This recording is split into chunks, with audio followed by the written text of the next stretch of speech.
உளுந்தூர்பேட்டை நகர் கிராமத்தில் சாலையில் விழுந்த புளிய மரத்தால் போக்குவரத்து பாதிக்கப்பட்டுள்ளது. கூடுதல் தகவல்களோடு இணைகிறார் செய்தியாளர் ரமேஷ் பாபு.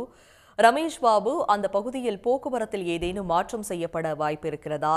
புளிய மரம் விழுந்திருக்கக்கூடிய இந்த சூழலில் வாகனங்கள் ஏதேனும் பாதிக்கப்பட்டிருக்கிறதா? முழு விவரங்கள். வணக்கம். கள்ளக்குறிச்சி மாவட்டம் உளுந்தூர்பேட்டை மற்றும் சுற்றியுள்ள கிராமங்களில் விடிய விடிய பலத்த மழை பெய்தது.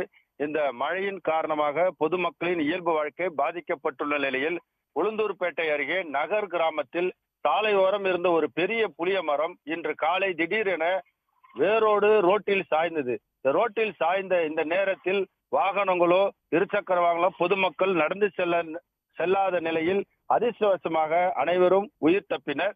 ஆனால் இந்த புளிய மரம் ரோட்டின் குறுக்கே விழுந்ததால் அந்த பகுதியில் முற்றிலும் போக்குவரத்து பாதிப்பு ஏற்பட்டுள்ளது.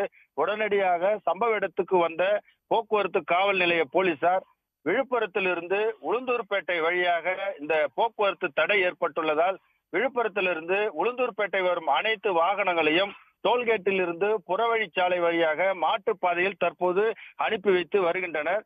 இந்த நிலையில் சாலையின் குறுக்கே கிடக்கும் அந்த புளிய மரத்தை ஊழியர்கள் வெட்டி அகற்றும் பணி நடைபெற்று வருகிறது. காலை 6 மணியிலிருந்து தற்போது வரை சுமார் 3 மணி நேரத்திற்கு மேலாக டோல்கேட்டில், அதாவது விழுப்புரத்திலிருந்து உளுந்தூர்பேட்டை வழியாக செல்லும் போக்குவரத்து முற்றிலும் தடை ஏற்பட்டுள்ளது. இந்த மரத்தை வெட்டி அகற்றிய பிறகு போக்குவரத்து சரி செய்யப்படும் என அதிகாரிகள் தெரிவித்துள்ளனர்.